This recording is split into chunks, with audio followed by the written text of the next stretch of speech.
Assalamualaikum warahmatullahi wabarakatuh. Selamat pagi. Kali ini kita akan mempelajari CSS. CSS itu dikenal sebagai Cascading Style Sheet ya, dan bagaimana implementasinya ya. Ini untuk pertemuan awal untuk CSS setelah kita mempelajari HTML ya. HTML5 ada beberapa pertemuan, dan kali ini kita akan melanjutkannya menggunakan CSS, dan bagaimana ya kita akan mempelajari bagaimana hubungannya, bagaimana kolaborasinya, bagaimana implementasinya antara CSS dan HTML.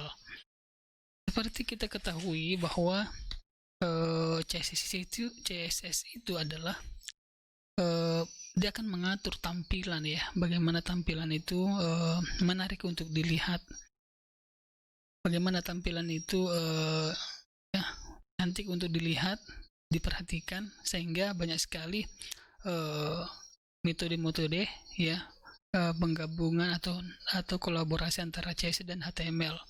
Bahkan perkembangan zaman sudah ada nama JavaScript, dan sekarang sih sebenarnya CSS itu sudah ada frameworknya, dikenal dengan Bootstrap ya. Cuman sebelum kita lanjut ke sana, kita akan mempelajari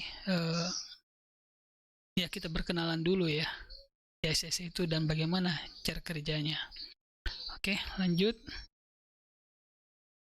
Jadi di CSS itu ada aturannya ya, dia punya aturan penulisan, yaitu bagaimana menggunakan CSS. Jadi CSS itu adalah salah satu cara untuk memperindah tampilan ya. HTML, CSS HTML akan lebih berwarna ya, akan lebih berwarna dan lebih enak untuk dipandang. Fungsi aturan penulisan ya, selektor dan bermacam-macam cara penulisan. Jadi CSS itu merupakan style sheet ya, language yang mengatur tampilan sebuah halaman web yang menggunakan markup language. Jadi intinya CSS adalah CSS yang memperindah tampilan HTML ya. Namun CSS tidak dapat bekerja sendiri, harus ada HTML supaya CSS akan dapat bekerja dengan baik. Jadi HTML itu ya yang akan memproses proses tampilan di browser. Jadi CSS ini hanyalah sebagai polesan, mempoles atau memperindah gitu ya. Tanpa HTML CSS juga nggak bisa tampil ya. Kemudian tanpa HTML juga CSS nggak bisa tampil ya. Tanpa CSS juga HTML tidak akan indah di mata pengguna. Oke, lanjut.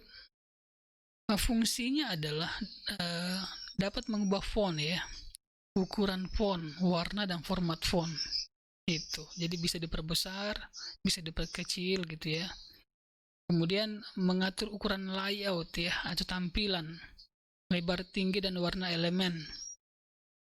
Mampu mengubah tampilan form, membuat halaman website yang responsif. Seperti itu. Untuk mendesain font dapat dilakukan dengan mendefinisikan font. Untuk mengatur warna bisa menggunakan color ya, margin digunakan untuk mengatur jarak pada luar elemen tertentu. Mengatur warna atau gambar pada latar belakang bisa menggunakan background ya. Menggunakan background, mengatur ukuran font size, dan menggunakan salah satunya adalah font family seperti itu. Itu kegunaannya. Kemudian cara penulisan CSS itu merupakan sebuah bahasa pemrograman yang memiliki fungsi dan tujuan untuk mengatur atau mendesain tiap-tiap komponen dari HTML, seperti elemen tag ya, elemen dan tag. Dengan menggunakan CSS, kita dapat mengatur ukuran, warna, dan bentuk dari elemen HTML. Mengganti font, mengatur margin, dan mengatur padding, dan banyak lagi yang dapat dilakukan menggunakan CSS untuk mempercantik atau mendesain halaman website. CSS merupakan selektor ID dan kelas untuk menentukan elemen yang akan dimodifikasi atau yang akan diberi sentuhan CSS. HTML sebagai tiang pada sebuah bangunan rumah, maka CSS berfungsi sebagai cat ya, dan dekorasi pada bangunan rumah tersebut. Ada 3 teknik metode penulisan CSS ya, yaitu inline style, eksternal ya, internal dan eksternal gitu ya. Ada 3 ya. Ya tergantung pemilihan kita ya, metode kita. Cuman sekarang ini ya, sesuai dengan perkembangan dan banyaknya pengguna CSS di mata programmer, maka CSS itu disimpan di eksternal. Untuk apa? Supaya mudah diakses, mudah pengembangannya ya, dan HTML juga mudah meload ya, sesuai yang dibutuhkan. Seperti itu. Kemudian macam-macam penulisan CSS ya. Ini ya yang kita sebut tadi, ada inline, internal, dan eksternal. Bagaimana ke inline itu? Penulisan dengan cara inline dilakukan pada tag HTML itu langsung ya, di dalam satu halaman dokumen ya. Misalkan saya ingin membuat tulisan merah, maka CSS ditulis seperti berikut ya. Seperti berikut, ada ya. Kemudian internal ya, penulisan CSS dilakukan dalam head internal. Kemudian eksternal, dengan cara ini CSS ditulis di luar dokumen. Artinya CSS tidak satu file dengan dokumen HTML gitu. Lalu bagaimana cara menghubungkannya? Kita bisa menghubungkannya dengan tag ya, yaitu link rel style sheet, tipe teks garis miring CSS, hari, folder ya, dan nama filenya. Kode ini kita letakkan di dalam head. Cara ini merupakan yang paling banyak digunakan karena akan memudahkan ya dalam pengeditan tampilan di masa yang akan datang. Itu yang menariknya ya. Oke, lanjut. Ini contoh yang saya maksud tadi ya. Contohnya ya, CSS penulisannya seperti berikut ini. Seperti ini ya. Maka CSS-nya ditulis seperti berikut penjelasannya dengan cara inline. Kita tidak perlu menambahkan selektor karena kita langsung menggunakan tag. Jadi seperti itu. Jadi di dalam body-nya ya, A1 sebagai header-nya, isi dari HTML ya. Kemudian HR ini adalah garis miring, garis horizontal ya. Di bawahnya setelah tutup, style ya, color dari headernya itu berwarna red atau merah. Kemudian dikasih nama merah gitu ya, dan tutup dari style ini ya. Kemudian setelah dipahami seperti itu ya, kemudian kita lanjut ke internal ya. Tadi inline, sekarang internal. Internal penulisan CSS dilakukan dalam head ya, dalam head. Kalau yang tadi itu adalah dalam body atau konten. Cara penulisannya harus dalam style. Nah di sini di dalam stylenya itu di bawah, di dalam head, di bawah, tepatnya di bawah title ya atau judul, hello world. Di sini ada style tipe teks plus CSS ya. Kemudian pagar judul ya, atau ini dikenal sebagai div ID ya, seperti yang kita pelajari di HTML sebelumnya. Jadi kalau pagar itu, maka ya simbol pagar di CSS, maka untuk mengkoneksikannya atau menampilkannya di HTML dikenal sebagai div ID. Untuk kelas dikenal sebagai titik ya, untuk mendeklarasikannya di CSS. Font size ya 30 px, color red ya, warna merah. Kemudian tutup style ya, kemudian tutup head, barulah body. Jadi tidak ada lagi CSS di dalam body, seperti itu. Semuanya diletakkan di dalam head ya, di dalam head di bawah title. Itu perbedaan antara internal dan inline style, seperti itu. Kemudian ya, yang lebih banyak digunakan oleh orang-orang programmer adalah eksternal. Eksternal dengan cara ini CSS ditulis di luar dokumen. Artinya CSS tidak satu file dengan dokumen HTML ya. Lalu bagaimana cara menghubungkannya? Kita bisa menghubungkannya dengan tag linrel style sheet tipe sama dengan teks ya. CSS Ahref folder nama file. Pada ini kita letakkan dalam head. Cara ini merupakan yang paling banyak digunakan karena akan memudahkan dalam pengeditan tampilan di masa yang akan datang. Seperti itu. Jadi tidak berulang-ulang. Kalau inline maka kode itu akan di misalnya nih 10 dokumen HTML, maka ya 10 setiap dokumen itu diisi dengan CSS. Terus bagaimana kalau menggunakan eksternal? Cukup linknya saja ya, seperti itu. Jadi skripnya itu pendek ya. Skripnya pendek karena cukup menggunakan satu file yang dilinkkan di dalam head. Kemudian lanjut penjelasan CSS eksternal ya, supaya lebih mudah ya kita menyimpan file CSS dan HTML-nya dalam satu folder, sehingga dalam atribut Ahref kita hanya perlu masukkan nama filenya saja. Namun jika filenya berbeda folder, kita harus masukkan alamatnya.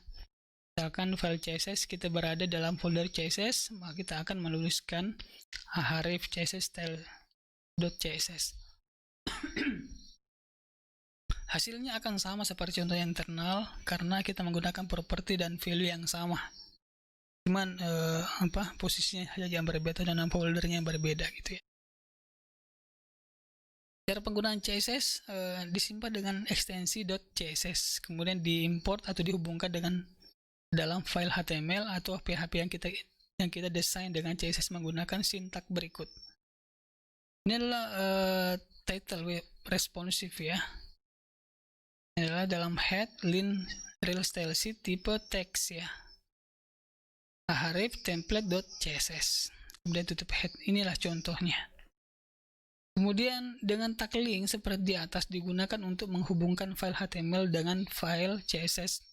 Sintak di atas diletakkan pada file HTML pada atribut rel dan tipe di tag link di atas digunakan untuk mendefinisikan bahwa yang dipanggil atau yang dihubungkan adalah file style sheet atau CSS. Dan kemudian atribut Ahref digunakan untuk meletakkan letak file CSS pada contoh di atas style sheet style.css terletak satu folder atau direktori dengan file HTML yang ditambahkan sintak di atas gitu ya cara penggunaannya. Kemudian jika file CSS terletak di luar folder maka bisa menghubungkannya dengan dengan menghubungkannya ya dengan nama filenya melalui sebuah folder. Jika file CSS terletak dalam sebuah folder, katakan saja nama foldernya adalah asset. Maka untuk menghubungkannya ya seperti ini, dia menggunakan asset. Kalau yang tadi itu menggunakan titik-titik gitu ya. Jadi tanpa diketahui berapa lapisan folder dalamnya, maka ditambahkan saja titik 3 kali seperti itu.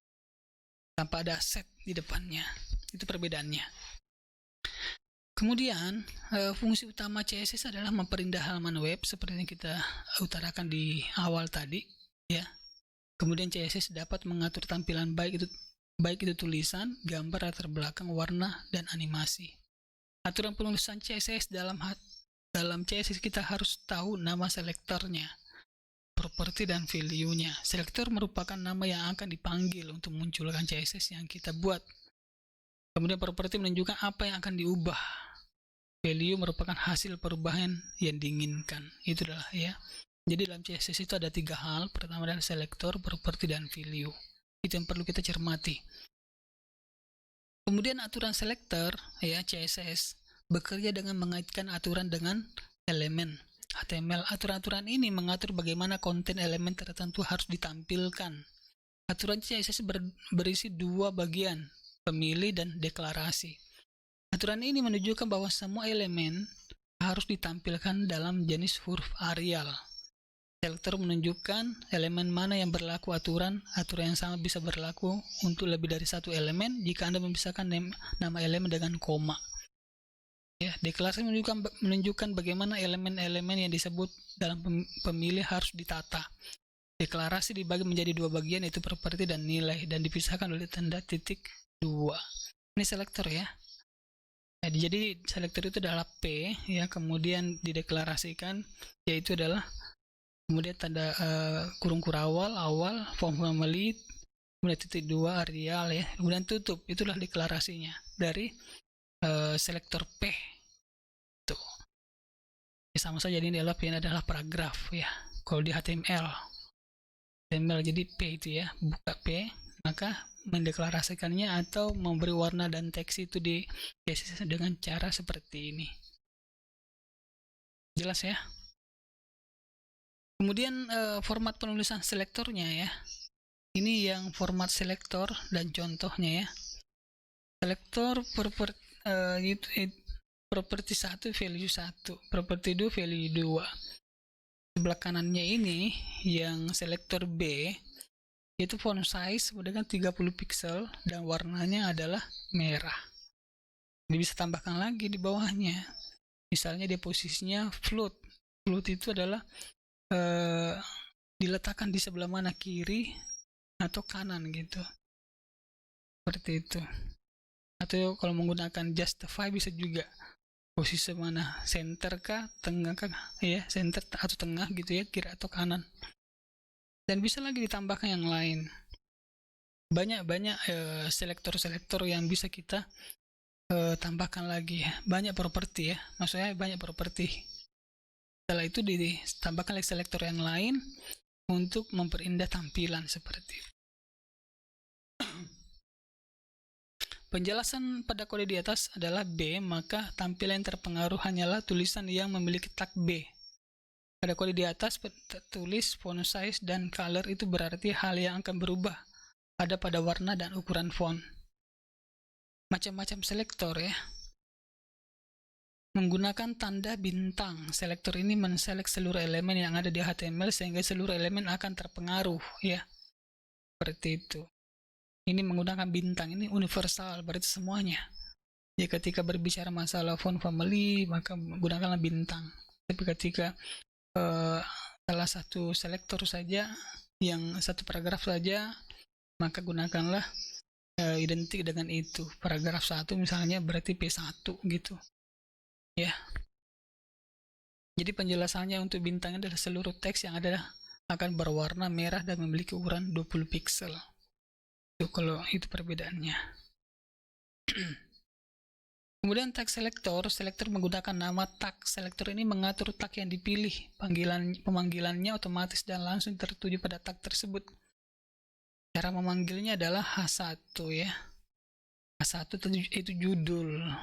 Penjelasan tag yang dipilih adalah H1, maka seluruh tag H1 akan berwarna merah.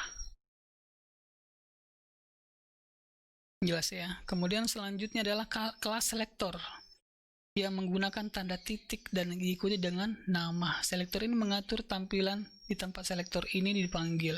Cara pemanggilannya dengan menggunakan atribut kelas. Selektor ini paling banyak digunakan ya. Seperti saya bahas tadi, kalau crash berarti div ID, kalau titik adalah div class. Jadi yang tampil di HTML itu adalah menggunakan tanda pengenal div. Cara mendeklarasikannya di CSS itu menggunakan ID press atau titik ya. Nah di kelas ini, kelas selektor ini menggunakan titik. Cara manggilnya adalah ya button kelas sama dengan button ya, kirim button seperti itu.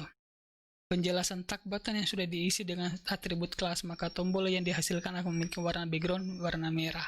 Ini background color ya. Jadi buttonnya itu menggunakan memiliki warna merah seperti itu. Yang sebelumnya button ini di atasnya itu adalah div ID atau crash. Jadi induknya itu adalah crash ya. Maka subnya adalah titik. Crash itu pagar ya. Kira seperti itu. Kemudian jadi selektor ya. Nah ini dasar di selektor. Selektor yang menggunakan tanda pagar dan diikuti dengan nama. Selektor ini dipanggil menggunakan atribut ID. di HTML. Selektor ini hampir sama seperti kelas selektor, bedanya hanya pada tanda walan dan cara manggil. Selektor ini merupakan kedua yang paling sering digunakan setelah kelas selektor. Jadi cara memanggilnya adalah ID ya, div ID. Wrapper backgroundnya berwarna putih. Itu wrapper ya, bukan warna putih. Tag div akan memiliki warna background putih hingga tag div diakhiri. Jadi itu perbedaan antara selektor ID dengan selektor kelas. Kemudian selanjutnya adalah macam-macam selektor, yaitu ada 5 atribut selektor yang menggunakan atribut dalam pendeklarasiannya. Pemanggilan akan otomatis seperti tag selektor langsung menuju elemen yang memiliki atribut yang sesuai.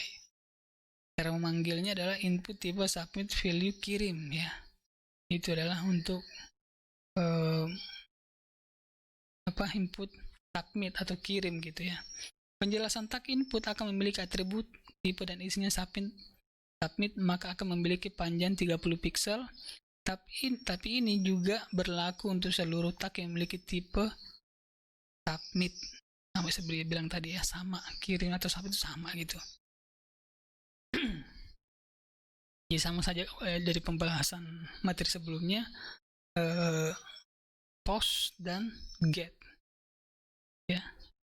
Jadi post itu adalah untuk memposting sebuah teks ya, get itu maka dia mendapatkan sebuah data dari kita untuk dikirim, maka submit ini dikategorikan adalah get data. Kemudian CSS properties, deklarasi CSS ini di dalam kurung kerawal dan masing-masing terdiri dari 2 bagian, properti dan nilai, dipisahkan oleh titik 2. Anda bisa menentukan beberapa properti dalam satu deklarasi, masing-masing dipisahkan oleh tanda titik koma. Ini ya, jadi H1, H2, H3 berarti ada 3 header tuh ya, ada 3 title, maka dia bisa semuanya menggunakan font family Arial dengan warna hijau, kuning ya. Propertinya color, nilainya adalah kuning ya. Kemudian selanjutnya adalah aturan ini menunjukkan bahwa semua elemen H1 sampai H3 harus ditunjukkan dalam jenis huruf Arial dalam warna kuning. Properti menunjukkan aspek elemen yang ingin Anda ubah, misalnya warna font, lebar, dan tinggi dan tepi. Nilai menentukan pengaturan yang ingin Anda gunakan untuk properti yang dipilih. Misalnya jika Anda ingin menentukan properti warna, maka nilainya adalah warna yang Anda inginkan dari teks dalam elemen ini. Nilai kemudian selanjutnya adalah CSS properties ya. Color, alignment, decoration, transformation, indentation, letter spacing, line height, text decoration, word spacing, text shadow. Ini ya salah satu ya. Ini adalah CSS propertiesnya. Kemudian inilah listing atau codingnya ya. Jadi dalam HTML itu ada head, ada body. Dalam head ada title dan ada link. Harif ini adalah sebuah link, dia menggunakan CSS eksternal. Makanya dalam CSS ini dia menggunakan nama filenya adalah example ya. Kemudian nah ini seperti yang kita bahas sebelumnya, ada di dalam body ada header, ada paragraf. Yang di garis miring itu adalah footager ya. Kemudian ada header lagi yang H2, what to plan, seperti itu. Kemudian di sini adalah body font family Arial Verdana sans serif H1 H2 ya. Jadi H1 H2 nya itu menggunakan color EE3E80, nggak tahu pasti berapa apa warnanya ini. Kemudian paragraf kedua, paragraf berikutnya menggunakan warna yang berbeda ya. Nggak tahu pasti itu warnanya apa ya. Yang jelas bisa dilihat ketika diimplementasikan di browser atau di Photoshop juga bisa ya. Kemudian inilah pengertian value dari atau nilai CSS. Jadi value CSS adalah nilai dari properti. Misalkan untuk properti background color yang digunakan untuk mengubah warna latar belakang dari sebuah selektor, value atau nilainya dapat berupa red ya, merah, biru, hitam atau putih. Untuk lebih jelasnya tentang selektor, properti, dan value pada CSS dapat dilihat pada gambar di bawah ini. K2 selektor ya, background color black, value font weight ya, bold value ya. Propertinya adalah background color ya, nilainya adalah black. Kemudian properti font weight nilainya adalah bold. Seperti itu. Ini referensi dari dunia ilkom.com ya. Kemudian aturan dari cara penulisan kode CSS ya. Kode HTML di atas memiliki kode CSS pada bagian head-nya yang diinput menggunakan kode metode internal style sheet. Kita akan fokus pada bagian CSS saja. Seperti itu ya. Ini di dalam body-nya ya. Dalam body dia sudah langsung mendeklarasikan bagian body-nya itu menggunakan 14 ukuran fontnya, 14 pixel ya, dengan warna navy. Kemudian paragrafnya dia langsung menggunakan font family, Calibri, dan Helvetica dan sans serif. Dan headernya beberapa header atau heading atau judul dari paragraf H1 dan H2 menggunakan teks dekorasi underline di garis bawah gitu ya, dengan ukuran 23 pixel dengan warna hijau, yaitu color green. Tutup langsung ke situ ya aturan dan penulisan kode CSS-nya. Kemudian aturan keduanya adalah properti yang dapat seperti yang dapat dilihat dari contoh di atas. Aturan penulisan CSS adalah sebagai berikut. Selektor ditempatkan pada awal penulisan CSS. Dalam contoh di atas, body P, H1 dan H2 adalah selektor. Khusus untuk selektor yang lebih dari satu, yaitu H1 dan H2, untuk memisahkan kedua selektor tersebut digunakan tanda koma. Ya. Itu 1, H2, H3, sampai 6 gitu ya. Setelah penulisan selektor, seluruh isi dari properti dan value atau nilainya berada di antara kurung kurawal ya. Jadi nilainya itu diapit dengan tanda kurung kurawal semuanya ya. Seperti di antara properti satu dengan yang lainnya dipisahkan dengan tanda titik koma. Di akhirnya itu titik koma. Oke, lanjut. Kemudian di antara properti dengan value nilai dipisahkan dengan tanda titik 2 ya. Untuk properti yang memiliki dua kata, spasi diantaranya digantikan dengan tanda hubung datar ya. Contoh background, garis datar, color, dan border datar leaf. Untuk properti yang berada pada baris terakhir, kita boleh mengabaikan tanda titik koma ya, sebagai tanda tutup, tetapi disarankan agar tetap menggunakan tanda titik koma karena bisa saja kita lupa menulisan tanda titik koma pada saat menambahkan seperti lainnya. Itu properti tanpa tanda titik koma dapat dilihat pada contoh text decoration ya, underline di atas tadi ya. Bisa dikembalikan ya. Itu ya. Ini. Oke. Ya. Sudah selesai ya materinya. Bila ada pertanyaan ya silakan tinggalkan pertanyaan di kolom komentar, dan ini ada ya dalam aplikasi Open Learning ya. Untuk materi pengenalan dan implementasinya cukup sekian ya. Untuk lebih dalam lagi nanti akan ada materi selanjutnya. Untuk materi ini cukup sekian dan terima kasih. Assalamualaikum warahmatullahi wabarakatuh.